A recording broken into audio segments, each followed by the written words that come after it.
Well, you're listening to the Lament of Hope blog and podcast, and I'm here today talking with Jaki Shelton Green. She's the ninth Poet Laureate of North Carolina, and she's written several works.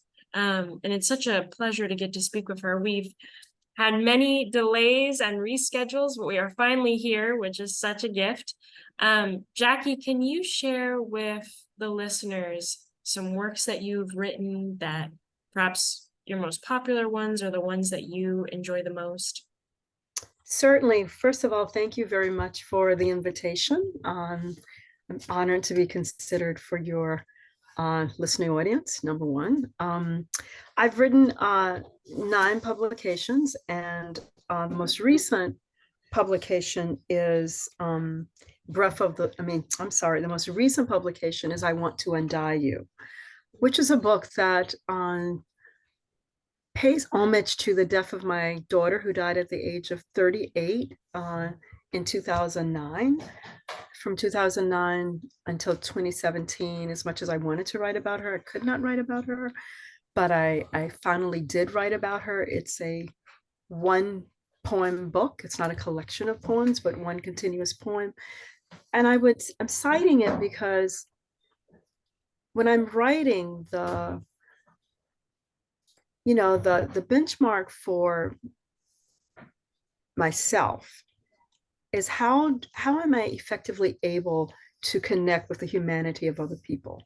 So when you're writing across the boundaries of age and race and ethnicity and class and even regionalism, there are a lot of things to take in consideration in terms of how people connect. But people connect to their own human experiences. So I'm citing this book because it's been a book that when I've read from it, and people have purchased it, there's also now a bilingual edition of the book in Italian and English. And it has been performed on Italian stages by an Italian opera singer, which is absolutely stunning. Um, it's been that piece that pulls at the heart, that everyone can relate to loss and grief and healing and renewal. So I would cite that book as a very important piece of work that I've done. I also, during COVID in 2000, was able to produce my first LP. I really wanted a vinyl LP. People have been reaching out to me for years saying, you should have a CD, you should have a CD. And finally, some young engineers and musicians said, we want to work with you. You want to make an LP? And I was like, yeah. So we made this incredible LP called The River Speaks of Thirst that got a lot of recognition and a lot of acknowledgement from um, like all of these music people that review your work that I'd never heard of, but like they're important. Uh, it was really astounding that it was so well received, and it's a lovely LP, and it's also a CD. And I did not want my voice to be the only bearer of the poems. So I invited, there are several voices on the poem. A good friend of mine who is a vocalist, another musician. There's one poem that to me it sounds like a spoken word performance poem, but that's not my genre. But that's what it sounds like in my head, but I've never felt comfortable reading it. So I reached out to a young friend whose genre is rock and roll and spoken word, and she lays her own beats on this particular song, this particular poem. And then the renowned Grammy nominated Nina Freeland from North Carolina, who does the centerpiece, The River Speaks of Thirst, with me. It's kind of like a response and call between she's singing the poem and my reading the poem. And then there's another young man. There's one poem it's called No Poetry. And when I wrote it, what I hear is a male voice carrying the words. So it's a great collaboration between other poets and musicians that I feel very honored to have manifest. Now, was your interest in poetry, did that start when you were a child? Like, what was your childhood like? My childhood was very enriched by growing up in the South, specifically in rural North Carolina. I'm 70 years old, so I grew up in the 50s and 60s and came of age, in the 70s. And a lot was going on during those times, the 70s, 60s and 70s, right at the advent of the civil rights movement, the Vietnam War, the Cambodian invasion. So it was a very significant time around identity building and identity searching explorations of identity. But I started writing poetry since I was very, very young. And that was an impetus from my mother, who started giving me diaries when I was probably about 6 years old. But I didn't know I wanted to be a writer. I never said I wanted to be a writer. Growing up, I wanted to be a scientist. I wanted to be an oceanographer. But it was my grandmother, growing up in the rural South.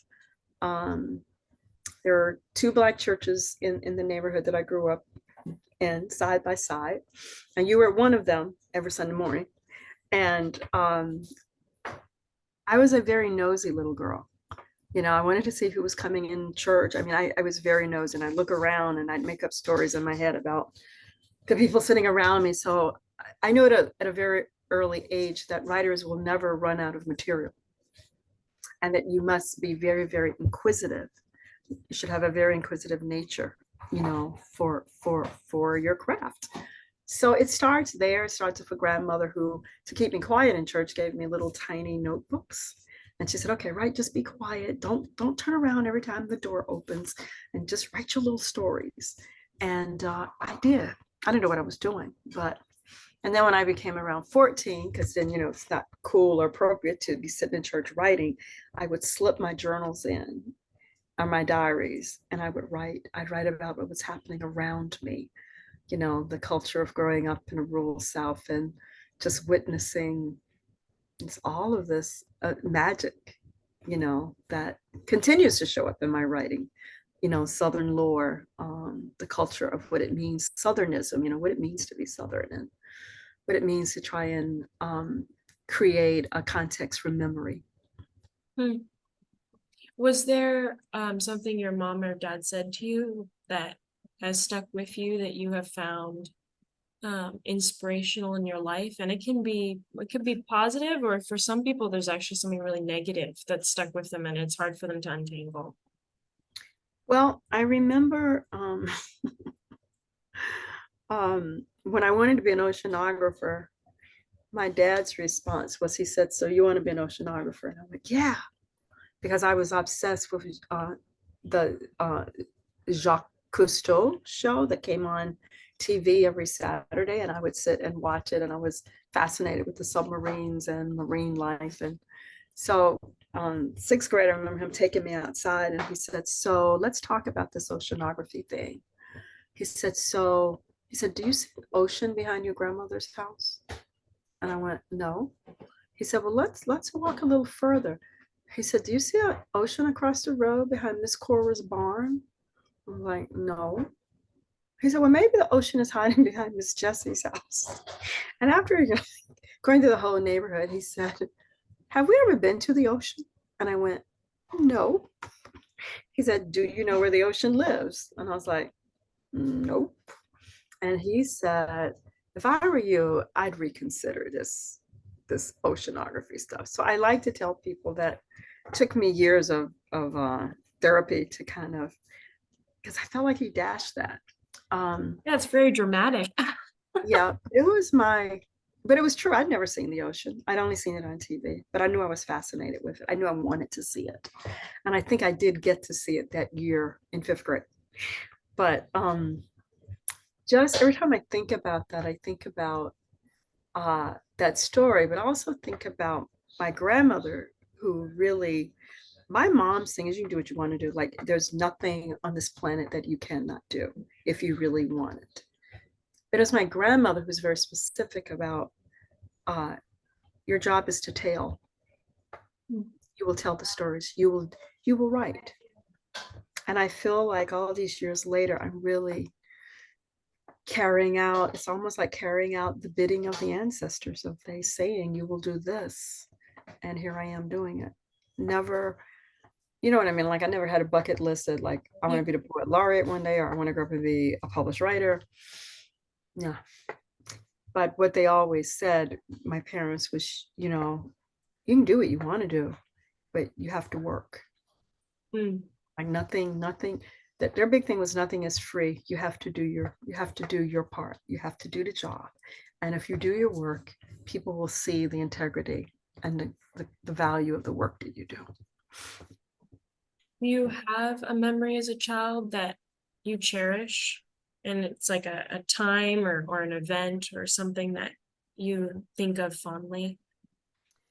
I have a lot, but one of the things that I think about a lot, and it's something that our family now tries to we've reconstructed in a lot of different ways. It looks different, but as a child, Sunday after church, we all landed together back at my mother's middle sister's house, because that's where my grandmother in her elder years, she moved in with my aunt and her husband, and the entire family. We gathered there for for holiday meals, but every Sunday.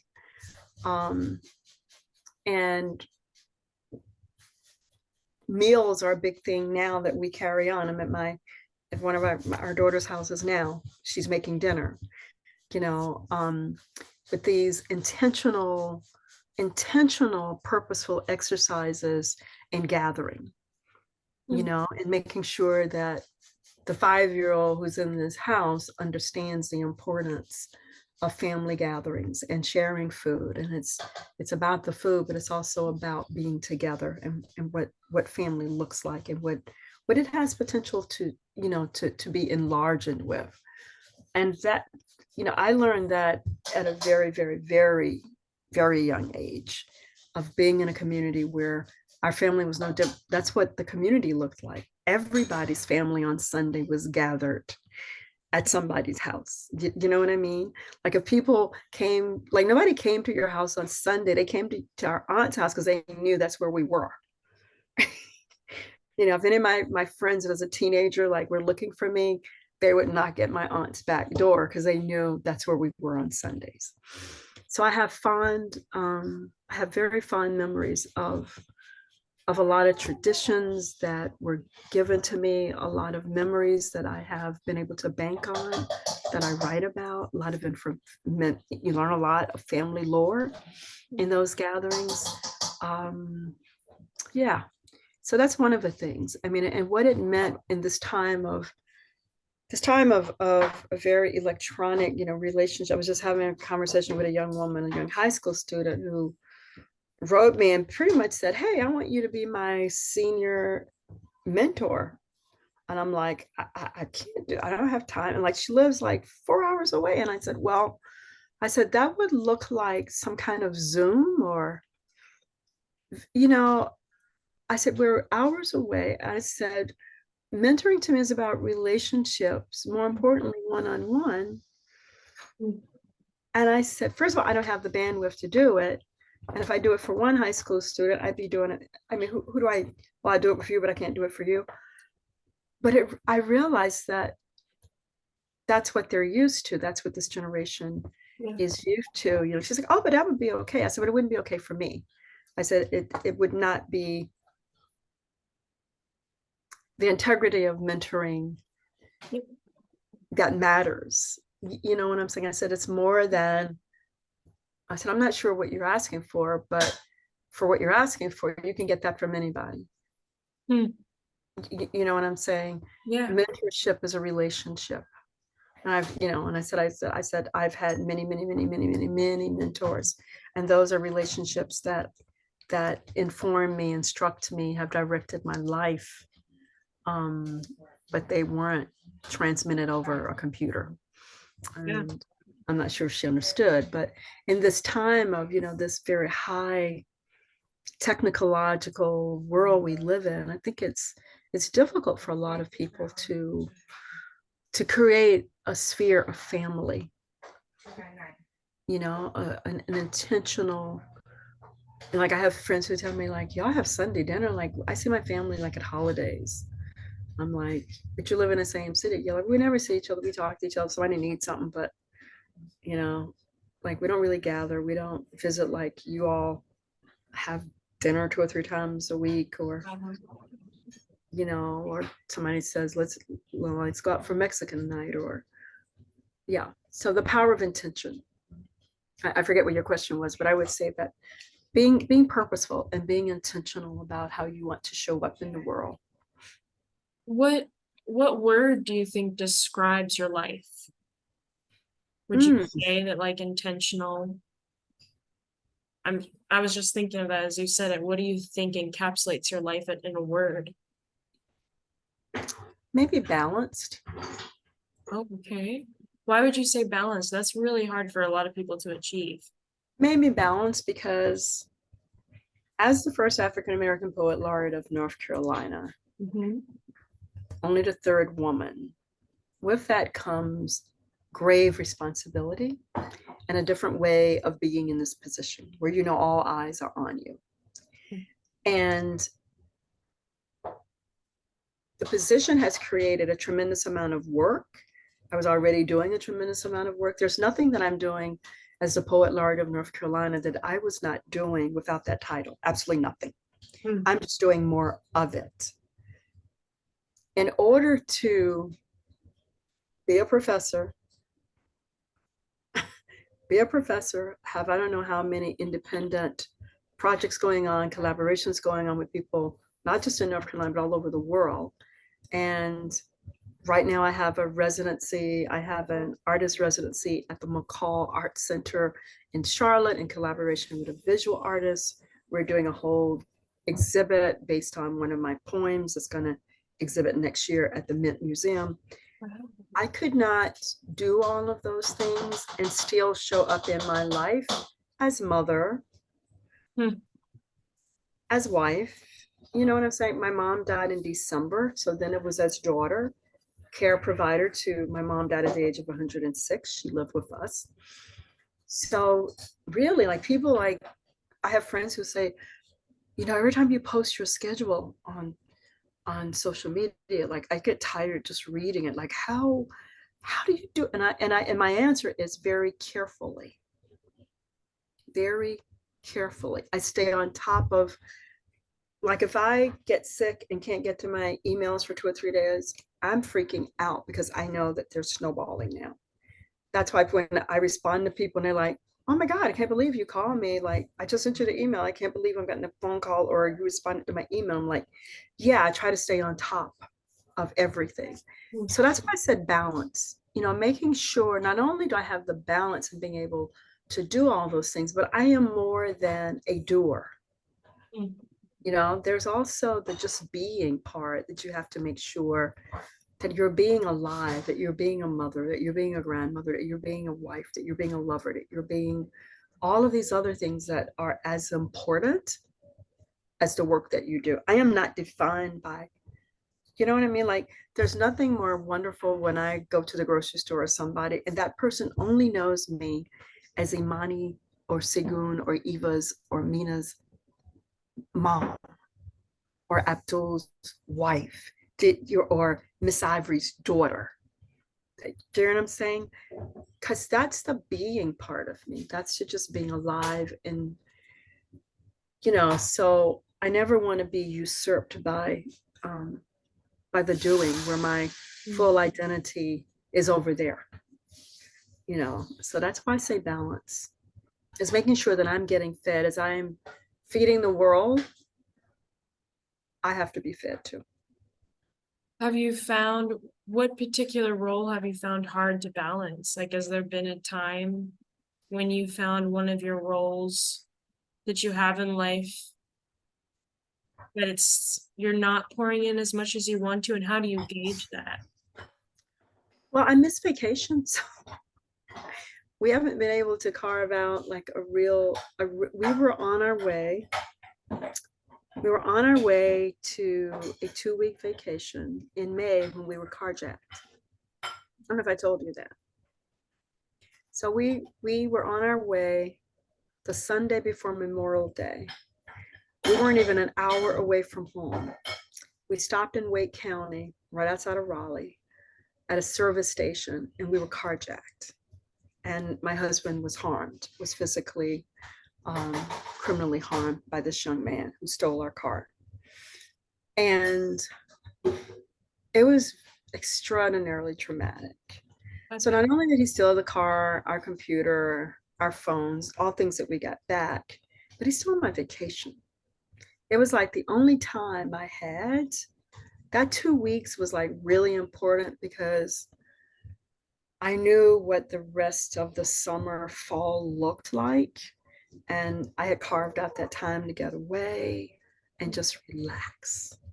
And it was very, very, very traumatic.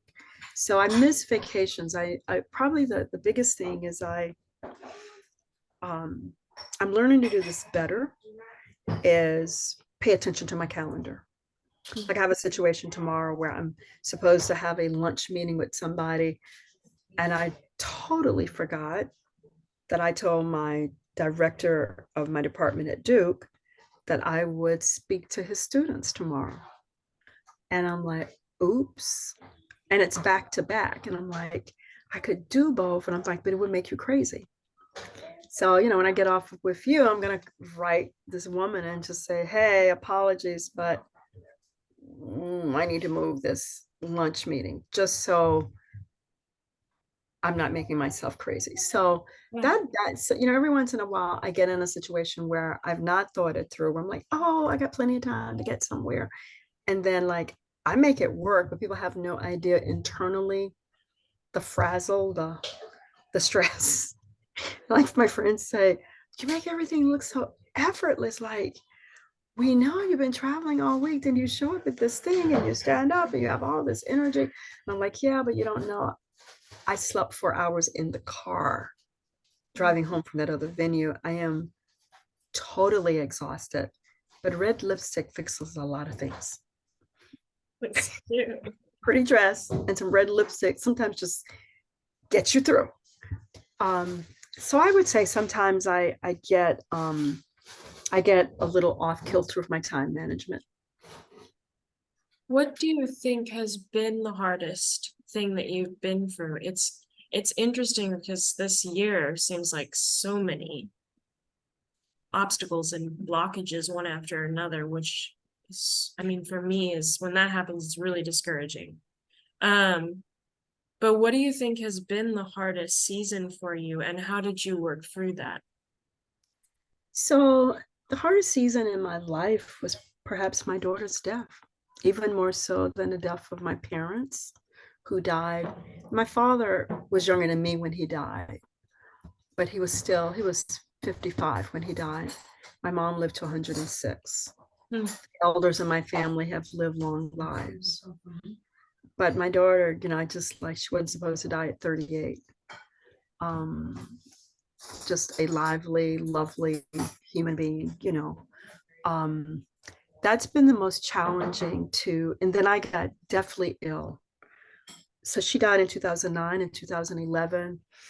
I became very ill, was hospitalized at Duke Hospital for about a month. I lost 69 pounds, undiagnosed chronic illness. They basically told my husband I had about 4 months to live. And we were led to a holistic doctor a few months later who basically helped guide me back to health. Wow. So one of your interviews was with the guy, I think in Germany or somewhere, Russia, who suffered from, I also have Still's disease, but did not discover that. So let me just go back. I had Lyme disease that was never diagnosed. So I had it apparently for a year and it was shutting down all my organs. It was just raising havoc in my body. And Lyme disease triggers autoimmune diseases. So apparently Still's disease is juvenile rheumatoid arthritis, and it can be in your body forever and lay dormant. So they asked me a ton of questions, like as a child, were you athletic? Yes. Did you tire out a lot? Yes. Did your joints ache a lot? Yes. So they asked me like, well, what kind of sports? Like, well, I was a dancer. I was on varsity girls field hockey. I ran track. but I was always in pain and crying, and my mom would have to like massage my joints. I'd be so sore, and she'd take me to the doctor. I'm like, oh, it's just growing pains, and I was frail. I was like very frail body, profile. Um, so yeah, fast forward, it was Lyme disease Still's disease that was lying dormant, and it got triggered by the Lyme disease. So that season of Imani's death, and then this illness coming right on the heels of it, and being dismissed by the doctors as telling my husband, well, we really don't believe there's anything wrong with her. We really believe she's suffering from post-traumatic stress syndrome from her daughter's death. And I was like, yeah, I probably am, but I also know my body, there's something else going on here. So those have been heavy duty learning experiences. But my daughter's death is traumatic still, but it's been a beautiful landscape to rebuild on and to cast different kinds of nets, out into the universe. She was a very funny, vibrant, quirky, full of life person. And I just think that she gives us a lot of light, the entire family, to just go forth and, to go forth and manifest, because she can't. And that was, she was a big life doer with her bucket list, So those two heartaches have also been incredible growing lessons. I've been able to understand that both incidents are messengers. Messengers come in different forms.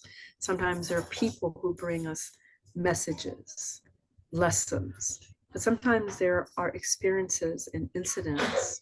Like I've always said that every heartbreak was really a lesson for joy that I didn't know was coming. Yeah, just I think most of us can talk more about heartbreak and disappointment than we can talk about joy. So when I think about how these two things in my life, as harsh and as hard and scary as they were, they also kind of were lifting me up for this. And I think getting through them kind of fortified me that I can do what I want. I can do whatever I want to do. If I got through that, do you know what I mean? So when things roll out in front of you and these other things happen, I'm like, girl, I just buried a baby. Like, that all you got? I mean, like, don't come with me now with lightweight stuff. I've been through some stuff. So yeah, there's that proverb, about God doesn't put more on you than you can handle. So I thought about that a lot. Did you find that you had a tendency to grow angry over your circumstances, or for you, is it more of a grieving? Like, how did you emotionally respond to these things? Grief. Because Imani's illness, I remember I heard her on the phone one day. She was talking to one of her girlfriends. I think her girlfriend was really upset. She was in the middle of chemo, and my daughter was kind of like giving her the update and everything. And I don't know what her girlfriend said, but I heard Imani say, why not me? She said, why not me? She said, cancer happens to people every day. Why not me? And that was her whole experience. I have a girlfriend who has a very debilitating cancer, who was diagnosed at the same time that my daughter was. Wow. And I remember she wrote me one day, and she wrote me a text, and she said that she told her doctor the day before that I would be there with her if I weren't taking care of my own daughter's journey with cancer. And she said, I have a friend who would be here asking you 1,000 questions. And, she wrote me again one day, and she said, I'm good. She said, because Imani taught us all how to live. she lived until Imani was alive until she wasn't alive, if that makes sense. In hospice, she was alive until she wasn't. Mhm. Um, very much present. And she never expressed anger. She was afraid. There was fear, a lot of emotion. But what I learned from her was the power of grace. And grace is so, I think grace to me is like when I was a child, I used to drive my parents nuts. I was trying to tell them that I was like, I kept saying, why can't I hold that thing? And I'm like, what thing? And I'm like, the thing. Like at night when it got dark, I wanted to hold the dark. And that it would just drive them nuts. They're like, we don't know. And I would like, it's dark. Why can't I hold the black? And they were like, what is she talking about? I couldn't, I didn't know that I was talking about light and darkness. Mm. Grace has always been that kind of innocuous, you know what I mean? It was a word to me that I did not have context for. I knew what I'd been taught about it, as a child growing up. But Imani taught us grace, how to accept the things that we could not change and to accept them on a level of beauty and power. Um, I remember one of her neighbors came to visit her in hospice one night, and this woman was over the top, just extraordinarily dramatic. I met her a few times. So she comes into my daughter's bedroom and she's screaming and she's crying and she's like, oh, Imani, oh, And Imani says, excuse me. She said, but the last time I checked, I'm the one dying. She said, I need you to go out the door, blow your nose, get rid of the tears. Cause she's like, I'm not here to take care of you. Like last time I checked, I'm the one in the bed died. So get the out of my room and go check yourself. And I was like, and my younger daughter said, I'll go. But she did. She was just like, and Imani was like, oh no, no, no, no, no, no. I don't have time for that, you know. And you know, that was who she was. And just that grace to be present to what was happening to her, to every moment of what was happening to her. She wanted to be present. And I learned from her. I learned from her the meaning of surrender and the meaning of grace and the meaning of understanding how, in the scheme of the universe, how totally insignificant we all are. We're just specks of sand in this vast, beautiful, you know, beautiful universe. We're just a dot in the universe, an important dot. But I remember that day when she said, well, why not me? Why not me? You know? So, yeah. What do you think makes life beautiful to you? It's being able to see life in every breath and to live in a continuous spirit of gratitude and understanding how gratitude and generosity feed how you show up in that beauty, you know? To be able to see the beauty. Everybody, I mean, that question for some people would be, well, I don't see any beauty in life. My life is not beautiful. But to just be able to be present to your own breath and how beautiful it is to just sit and listen to your own breath sometimes, or feel it, or feel your pulse, and understand how so greatly we are connected to the larger world, to the natural world, to the cosmos, in each and every breath. And I think that lens is what helps me see the beauty in colors, the beauty in the rain, the ocean, a thunderstorm, a small child, you know what I mean, playing by themselves and shrieking with joy. To see an old person sitting contemplating life. And beauty has different, I think we all have different lens for beauty. That's the other thing, is my beauty may not be your beauty. Or um, I love thunderstorms. And someone asked me, like, why would you love a thunderstorm? I said, because they really are powerful. They're extraordinarily powerful. And I love the way they have the power to just soak up everything in their path and drop it 40 miles away or 1,000 miles away if it chooses. I said, but if you ever pay attention to just, the tornado and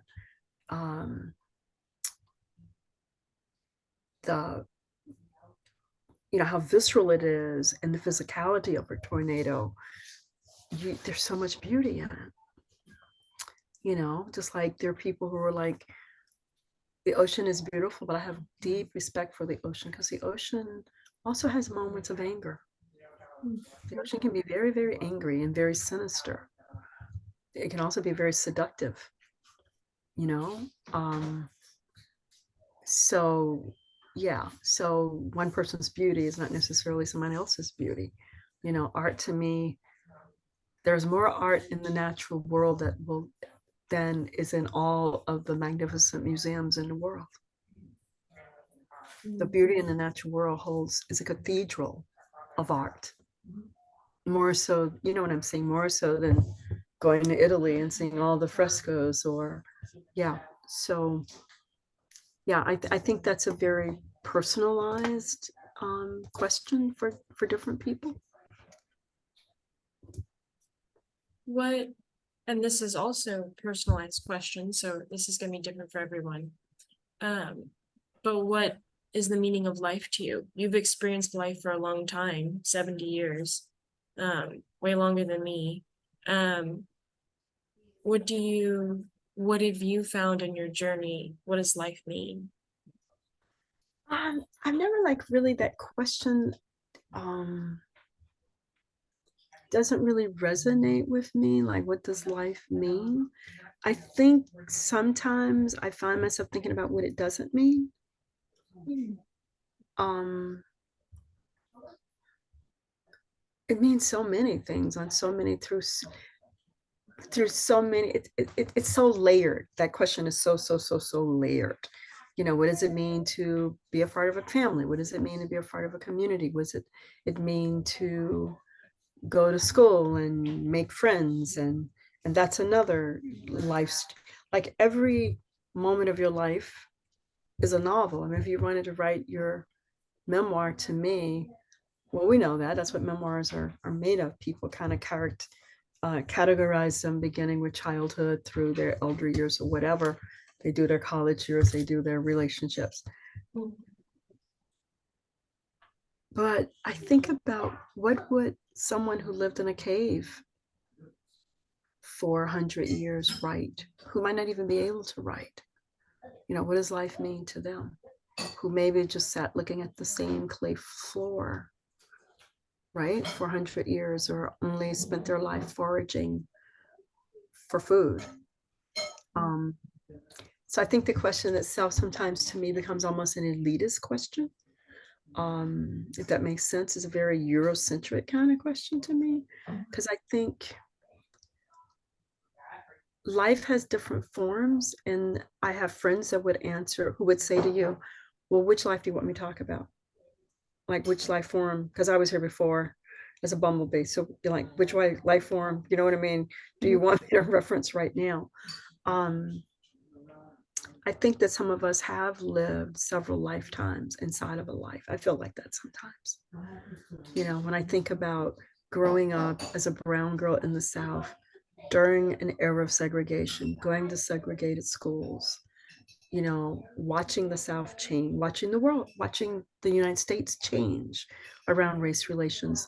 And then at 70 years old, I was having a conversation with somebody today who's a peer, and she said, well, I said to her, I've never felt like racism would ever be totally eradicated, but I certainly did not ever believe that there could be a possibility that I could experience the same thing that my ancestors experienced in the 1800s. And it's viable in this culture right now. with the advent of white oppression. And as I'm looking at the whole Middle Eastern disruption right now and thinking about, Hitler took his best notes from white supremacy in this country. That's what he based his whole anti-Semitism platform on, was Jim Crowism. And when I think about what's happening in this culture right now to brown, black, red people, it can happen again. And it is happening in a different, it is happening. It's just packaged very, very different. When sixth grade little brown girls, swinging their little braids, and they hit some little white boy, across his face, and he gets a welt. And the 6-year-old is now, her braids are characterized in court as dangerous weapons. 6 years old, as dangerous weapons, just swinging her little braids. Or the high school valedictorian who has been wearing, dreads or braids his entire school life. He's now in the 12th grade, he's a valedictorian, and he's told, oh, you can't march unless you cut off your braids. Hmm. And I could go on and on and on, and I don't need to cite, all of these, all of these instances, but that's when I talk about lifetimes, like the history, the erasure of histories and the attempted rewriting of history that erases truth. When white people want to talk about, let's talk about the benefits of slavery. No, there were no benefits except two, a capitalist workforce that went, well, first of all, the colonists here had never heard of Africa. They didn't know where it was. They didn't know what Africans were. They purchased these people. They heard of these people, this brute, workforce that they could hire. And yeah, it's really interesting to just kind of follow the breadcrumbs and looking at colonialization, industrialization, and capitalism, and seeing how it really is at the base of all of the civil and social disruption in our world. And here we are again. So that's why I say, these different, these different lives inside of lives. I may be convoluting this, but it's hard for me, to say what is my meaning of life when I feel like I live so many different lives inside of my life, if that makes sense. It's interesting because it segues really well to the next question. What would you change about the world if you could? And I know there's so many things, right? Oh, wow. But if there's one that you could pick that you would change, what do you think you would do? That our world culture valued its children, the lives of its children, which is its future. In what way would you see that happen? Academically, making, a high quality education available to all children. Not discounting the deaths of other children while raising up, like this child's death weighs more than this child's death. You know what I'm saying? Is that these children are children, that we understand that we are the custodians of all the children. So if there's a child in Madagascar hungry right now, that should matter to me as much as maybe the child next door. That is our next door. Just watching how this whole Palestinian Israeli thing, you know what I mean, like the button of, people like, well, you're not talking about how many these children die. Why are you just talking about, you know what I mean? It's like they're all children and they all deserve more from us. They collectively deserve more. So education, not erasing truth. Economic opportunities, making sure that all families have a same area to develop, and that our children grow up. I didn't grow up with fear. I mean, I mean, it's funny because I grew up in a time when schools were segregated. Yeah, I was gonna I say. grew up in a time when the KKK was still rolling around on the weekends, and did a lot of crazy stuff when I was a kid. But the point I'm making is I never worried about even one of those crazy KKKs coming in my school and killing everybody. You know what I mean? It's so to create a world where our children are not afraid of just being alive. Hmm. I'm talking daily. We got blacked out, but I have several Palestinian poet friends that I've been talking to this whole time, and them sending me videos of their children, because their thing is it's just a matter of time. And I want you to remember the laughter of my 3-year-old. I want you to see this picture she drew.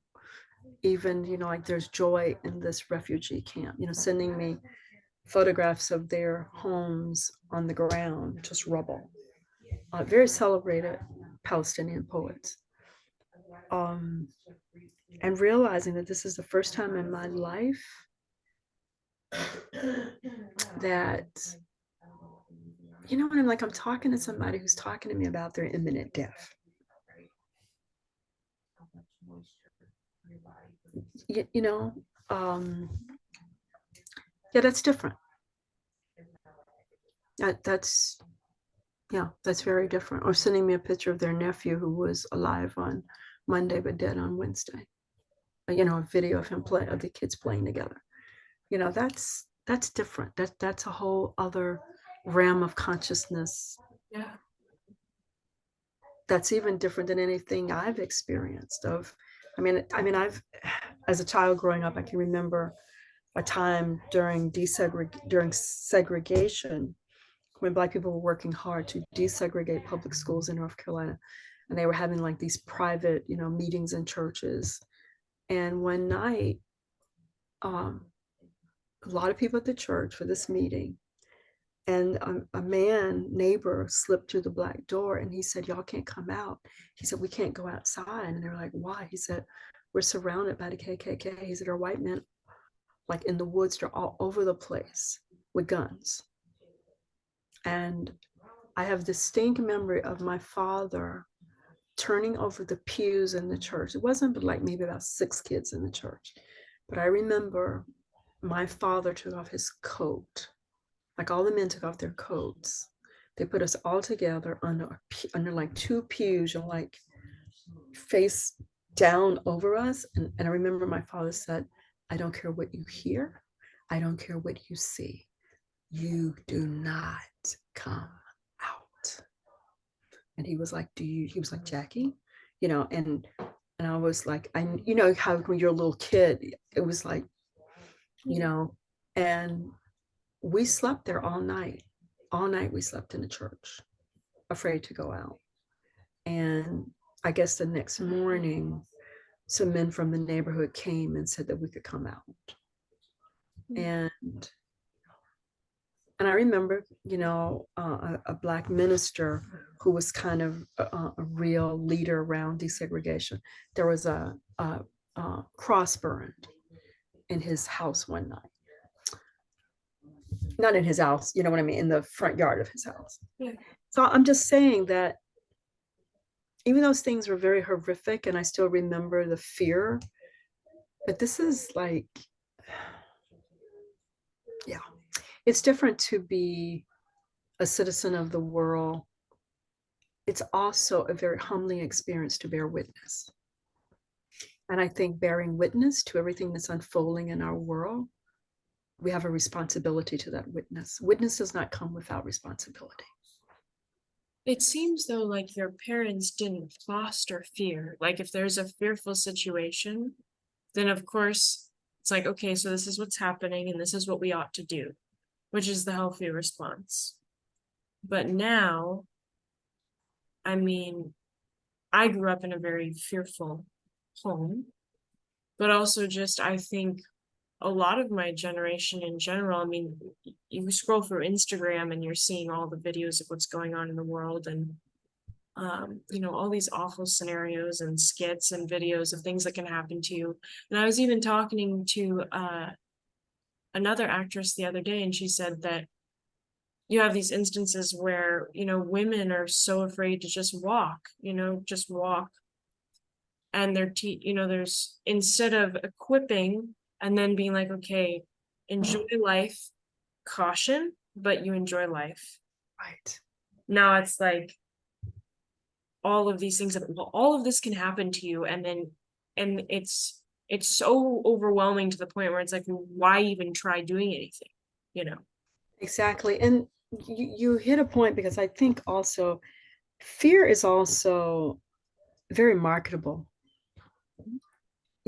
Just like I tell people all the time, I remember during the 80s, like I ask people all the time, when was the last time you saw a war on drugs commercial?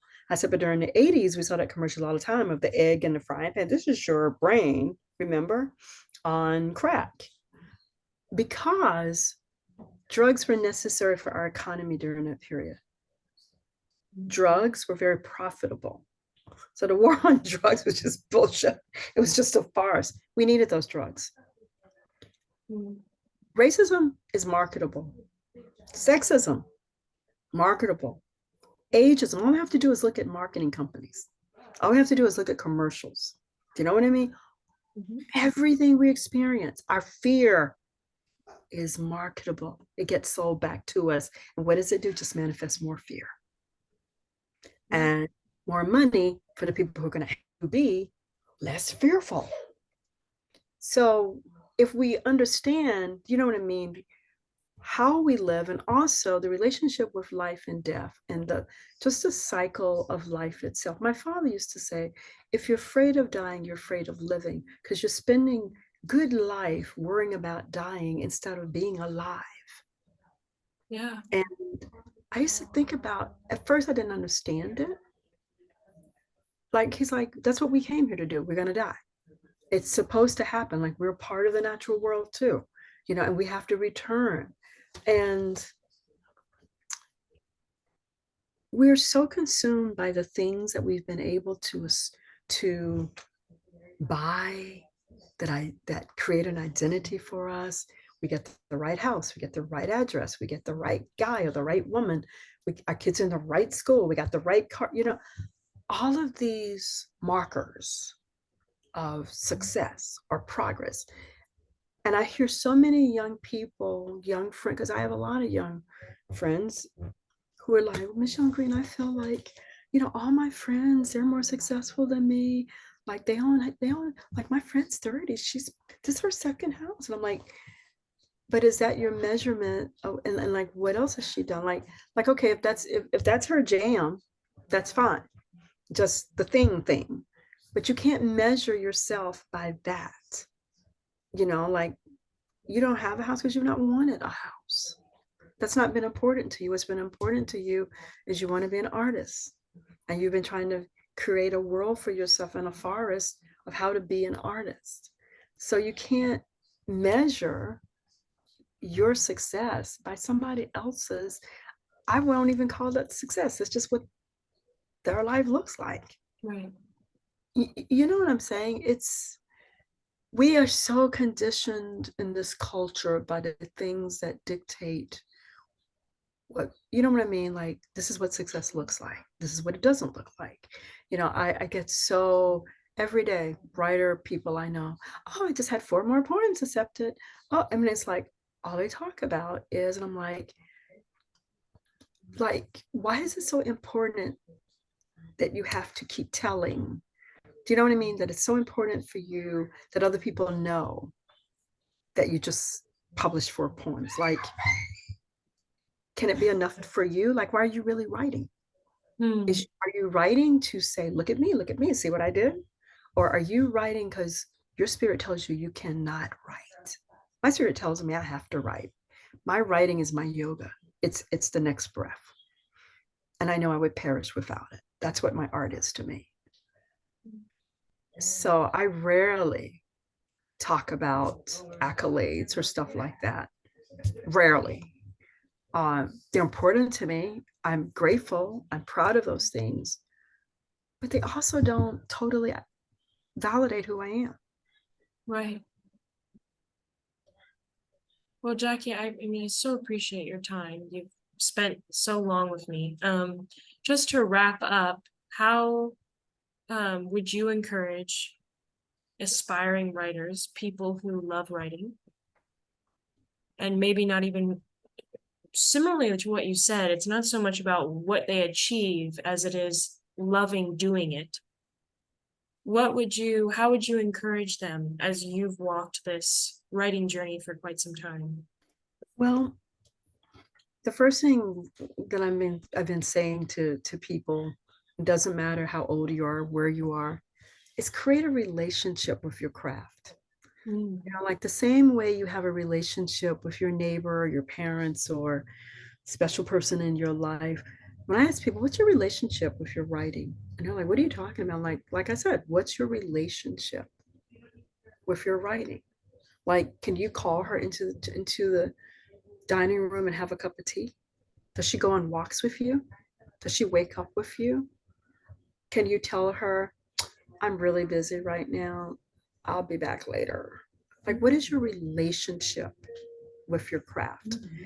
I think it's important to know why you're writing, because a lot of people will call me and say, so this is this is the biggest thing I get all the time. Miss Shelton Green, I really want to publish. They don't say anything about I want to write. Can you help me get published? And my first question is, so, well, what have you written? Oh, I haven't written anything yet.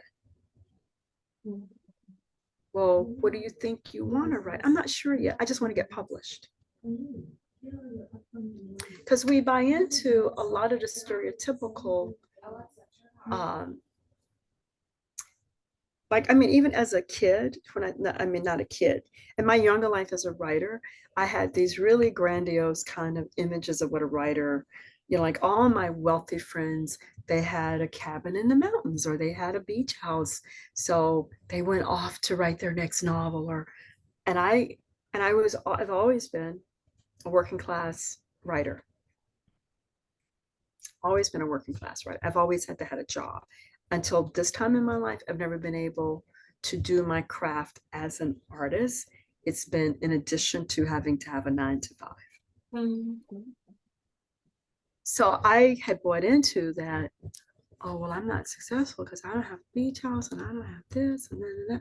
You know, it was like how I had kind of woven this kind of movie concept of the writer, you know, who has this fabulous beach house and goes off. Anyway, know why you're writing. What is your relationship with your art? And sometimes I ask people, and who are you writing for? Because my thing is that I may never, I pray this never comes true, but if I were to never publish again in life, that does not mean that I would stop being a writer. Because my writing, publishing is not why I write. I write because there's so many poems inside of me that show up that ask me to give birth to them, that want to come through me, that have chosen me to be the conduit for them to come out into the world. And I honor that. I don't question it anymore. I just honor that it's me. And I try to have grace with how I bring those poems out and giving them a good life. But that doesn't mean, like I tell people, your poetry can live in places other than in a book. So when people ask me, will you write a christening poem for our grandbaby whose christening is, you know, in a month? Or can you write a poem for our wedding? I rarely publish those poems. Can you write a poem for my grandmother's funeral? She loved you so much. She thought so much of you. Those are gifts. Those are gifts. They will never show up in a book because that's not for the public. That was for somebody's grandma. You know what I mean? That was for somebody's baby girl. Yeah. That's their poem. So I think purpose, intention, and just understanding why you want to be the writer. All of us can play at being writing. I know so many people that have 20 books. They're not writers. They wrote some books. They did the whole academic piece. They did it from here. But my thing is, it has to be a combination of heart and brain. Yeah. Yeah, if that makes sense. Balanced, like you were saying. Yeah. Yes. Well, Thank, everyone, thank you so much for listening. Thank you, Jackie. I appreciate you so much. thank you for having me. I appreciate you.